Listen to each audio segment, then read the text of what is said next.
Hey, Don here. In today's video, I'm gonna show you a melodic sequence that I took from Bach's Violin Sonata in G minor. This is from the Presto movement. Now, obviously, since it's Bach, the whole movement is great, but this particular little passage really caught my ear, so I decided to learn it and show it to you guys. Now, this might be blasphemy, but I really think this is a great picking exercise, and I really like it because of the fact that it's so melodic, so it's gonna be really obvious if you screw it up. You have a link to the tabs in the description below, so I'm going to be quite quick here as usual. The original lick is in G minor / B flat major. I've transposed it here to D major so I can show you the fingerings for all 4 string groups that we're going to cover. So the basic idea here is that we're going to go from the start of the major scale, play the first 3 notes, 1, 2, 3, and then the pedal in between is going to be 1, 7, 1, 1 octave higher.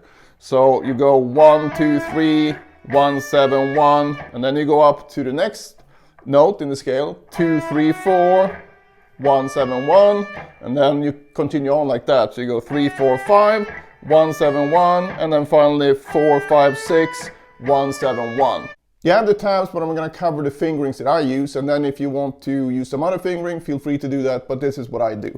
So we got 1, 2, 4, and then I go up here for the pedal, 3, 2, 3.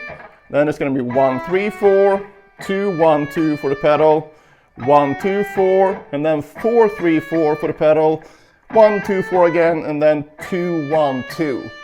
So that's the fingering that I use. Now, when we change the string group, the fingering is going to change slightly, but we'll get to that later. So whenever I learn something like this, the first thing I do is to move it up and down the fretboard chromatically. And that's just to really ingrain the shape or the pattern that I'm trying to learn. So at this point, I don't really apply any of the practice techniques yet. If you don't know what I'm talking about when it comes to the practice techniques, you have a link to the playlist in the description below and also at the end of this video. So if you're new here, you might not know what I'm talking about. So first off, I just try to get through it very slowly without mistakes and move it all the way up and all the way back. So like this. And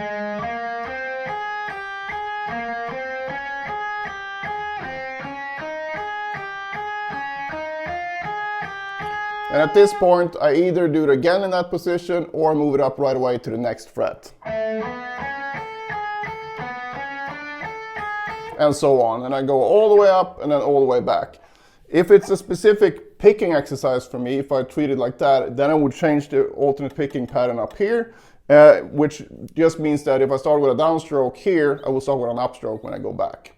So doing it this way will really help me ingrain the pattern, and then I can start applying all these different practice techniques, from dotted rhythms to looping to accents or whatever it might be. Alright, so you want to do this on all string groups. I'm just going to cover the different fingerings now for the remaining 3 string groups. So when we start on the D string, start in the same key, but obviously you want to start down here, all the way up, all the way back. We start with that, so that's the same fingering as before, but now it gets a bit tricky here, because you have to go 1, 2, 3, and if you want to reach this note with the pinky. So 3, 2, 3, 2, 1, 2, and then 1, 2, 3, 4, 3, 4, and then finally this last one is actually easier than the previous string group. You just go to the whole thing.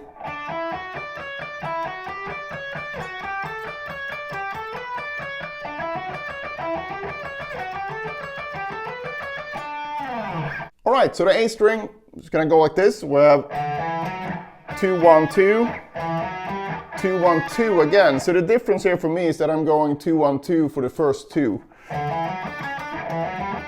And then it's pretty much the same. So 4, 3, 4, and then 2, 1, 2.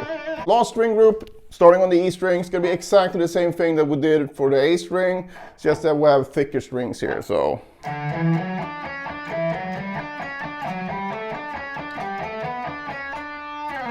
And obviously you can always change things up here, change it into minor, move it up and down diatonically in the scale, change scales. You can do all kinds of things to it, but that's going to be way harder to do if you don't have it under your fingers to begin with. Alright, now it's your turn.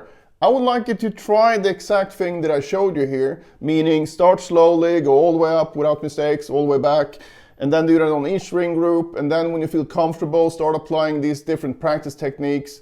And then let me know in the comments how you feel that went, if it's any different from your usual way of learning things. Maybe you already do this, but if you're not used to doing it this way, give this a try, and then you can try applying that to other things you're learning as well. I really like learning things from other instruments because you're forced to come up with your own fingerings. And that's always great, so you can find something that works for your technique.